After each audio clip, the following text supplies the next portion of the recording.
6. The Lion and the Mouse. A lion lay asleep in the forest, his great head resting on his paws. A timid little mouse came upon him unexpectedly, and in her fright and haste to get away, ran across the lion's nose. Roused from his nap, the lion laid his huge paw angrily on the tiny creature to kill her.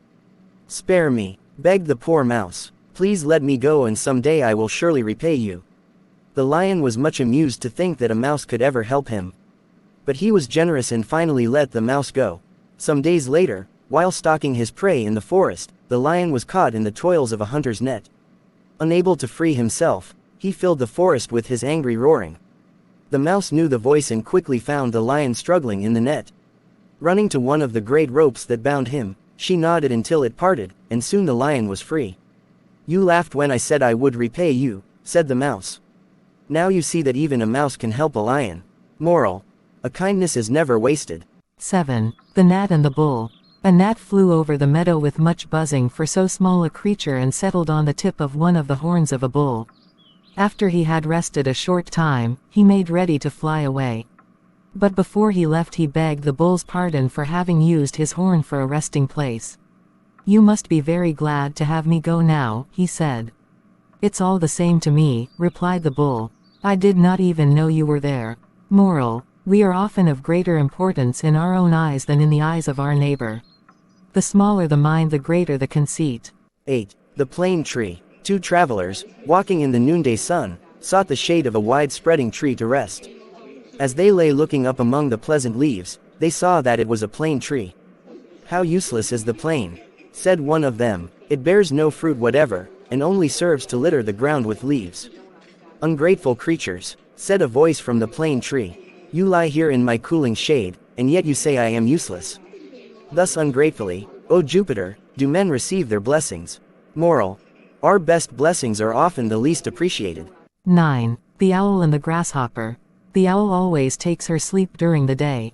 Then after sundown, when the rosy light fades from the sky and the shadows rise slowly through the wood, out she comes ruffling and blinking from the old hollow tree. Now her weird hoo-hoo-hoo-hoo echoes through the quiet wood, and she begins her hunt for the bugs and beetles, frogs and mice she likes so well to eat. Now there was a certain old owl who had become very cross and hard to please as she grew older, especially if anything disturbed her daily slumbers. One warm summer afternoon, as she dozed away in her den in the old oak tree, a grasshopper nearby began a joyous but very raspy song. Out popped the old owl's head from the opening in the tree that served her both for door and for window. "Get away from here, sir," she said to the grasshopper. "Have you no manners? You should at least respect my age and leave me to sleep in quiet." But the grasshopper answered saucily that he had as much right to his place in the sun as the owl had to her place in the old oak. Then he struck up a louder and still more rasping tune. The wise old owl knew quite well that it would do no good to argue with the grasshopper, nor with anybody else for that matter. Besides, her eyes were not sharp enough by day to permit her to punish the grasshopper as he deserved. So she laid aside all hard words and spoke very kindly to him. "Well, sir," she said, "if I must stay awake, I am going to settle right down to enjoy your singing.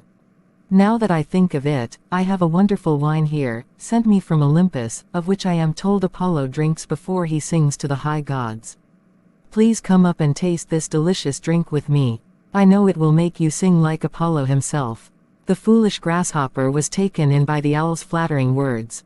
Up he jumped to the owl's den, but as soon as he was near enough so the old owl could see him clearly, she pounced upon him and ate him up. Moral: flattery is not a proof of true admiration. Do not let flattery throw you off your guard against an enemy. 10. The Oak and the Reeds. A giant oak stood near a brook in which grew some slender reeds.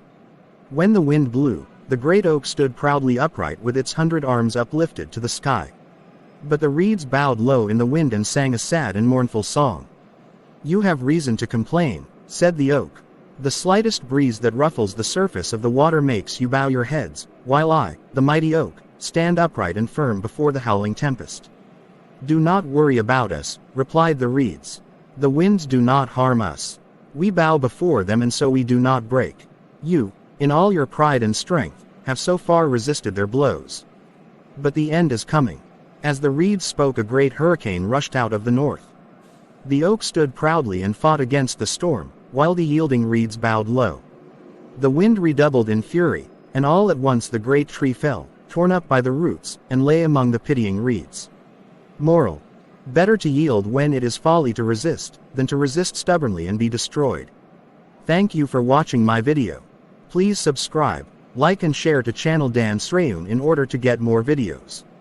Thank you.